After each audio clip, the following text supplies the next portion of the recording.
Hello everyone. In this video we'll be talking about silviculture. So silviculture forms the first and the most basic part of forestry. So it is section A of paper 1.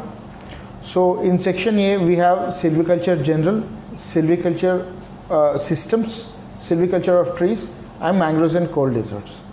So in this lecture we'll be talking about silviculture general. Silviculture general is very important to understand the rest of the topics of forestry like silviculture systems, forest management, soil, forest soils, watershed management, seed technology and so on. So for better understanding of this topic, I have rearranged the syllabus into the following headings. So in the first part we'll be talking about general silviculture principles. We have different terminologies like what is the root, what is a shoot, what is the difference between shoot and a tree, what is a pole, bole and others. So later on we'll be talking about the ecological and physiological factors influencing vegetation. So when you say ecological and physiological factors, we are talking about the factors of locality. So these are the factors which influence the growth and development of a plant or a tree in a particular locality. So which may be climatic, which may be edaphic, which means soil, which may be topographic and biotic. So we'll be discussing each and every topic of this, every factor, so one by one. And if you analyze the previous year questions, there have many questions which have come from these factors of locality. So in one of the year they had asked, what are the different factors of locality influencing the forest, which was a very straight question.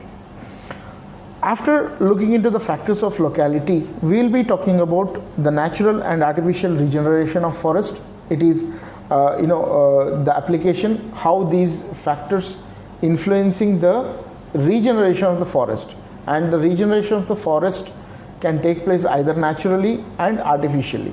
And in both natural and artificial regeneration, we have different methods which needs to be followed for the regeneration to take place. Okay. After regeneration, we will be talking about the methods of propagation, like how we are going to regenerate, what method, whether it's a sexual method through seeds or it is by asexual method through many asexual propagation methods, which can be through cutting, through sapling, through grafting. What are the different grafting techniques, budding, layering? We have many methods of or options of propagating a forest. After that, we'll be talking about site factors. Basically, what are the different factors which we are going to see if at all we want to establish a plantation or a nursery. Nursery is a very important part of silviculture general. So because a lot of questions has been asked from nurseries. So starting from how we are preparing the ground, how we are preparing the beds, how we are sowing or planting in those beds, what are the different cares which needs to be taken before growing the plant, and what are the different operations needs to be done in nurseries. Nursery beds, polybags, because polybags are in news recently as the government has banned the use of plastics in polybags, which is a major material used for transportation of saplings from the place of nursery to the plant to the place where it needs to be planted. So water budgeting, how much of water should be given and what is the irrigation schedule and all these things.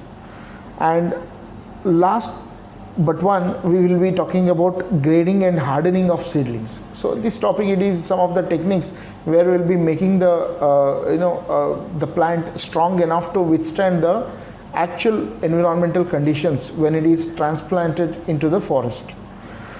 So finally, establishment and tending. So tending are those operations once we transplant the plant material into the nursery, into the plantation or the actual forest. What are the different activities which you will be doing in order to get the final timber, which is the bole, which is a good timber, okay, which has a good diameter, good exploitable volume of timber which can be commercially exploited. So this is the entire syllabus we will be discussing in silviculture general. Now we will go one by one.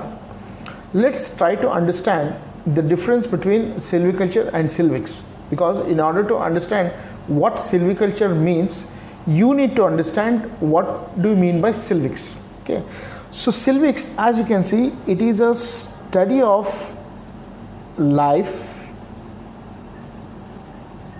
and life history of a plant. So when you study tree as an individual, what is its life history, which means what is the species, what is the name of the species, what is the characteristics of the species, like the general characteristics with particular reference to environmental factors. Okay, so when you say study of life history and general characteristics, we mean that we will be studying the basics of the plant, starting from its seed, what kind of a seed it will be produced, how it germinates from the seeds, how it grows into a plant, and what are the characteristics it develops, what are the different activities which needs to be done for its successful regeneration.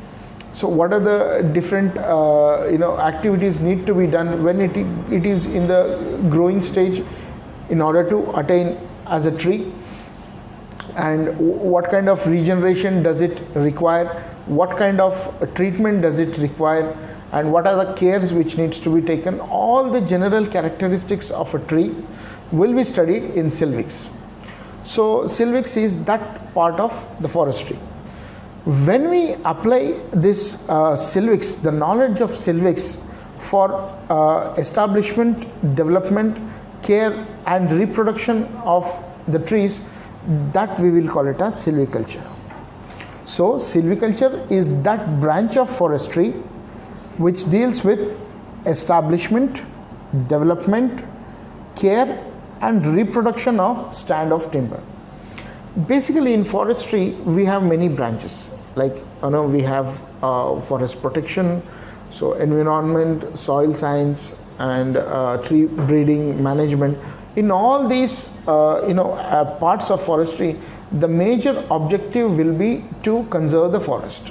So this part of forestry, which is silviculture, so the conservation part comes at the last. The major objective of silviculture is to get good revenue from the forest, to get maximum benefit with minimal damage to the environment. So silviculture mainly aims at production of a quality timber which is sound, which is saleable, which fetches you the highest market price, and in order to get that timber, certain measures has to be taken at the initial stage and at the growing stage. And in that case, you have to take care of the plant in a proper manner, at the initial stage, at the later stage, and even at the final stage. While felling the tree, you have to take care what kind of method of felling needs to be practiced, what kind of transportation method needs to be practiced, so that the final timber reaches the market in a good condition. Okay, so basically silviculture is equal to silvics plus its practical application.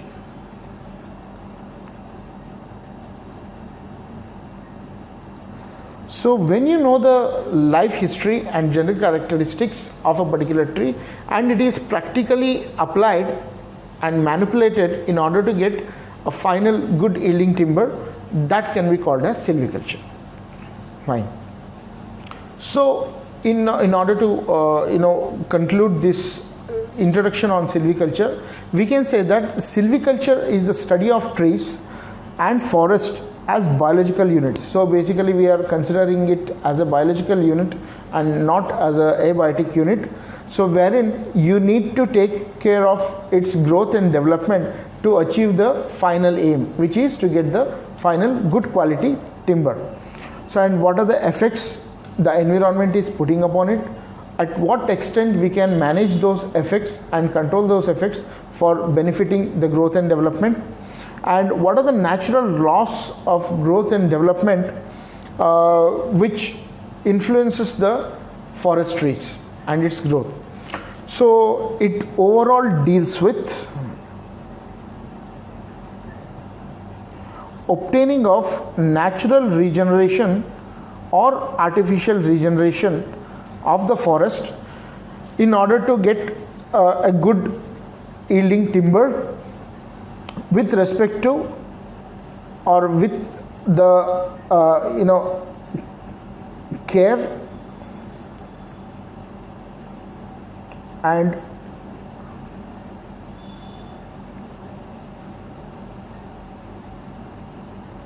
silviculture practices which needs to be taken care before obtaining the final product, which is the timber.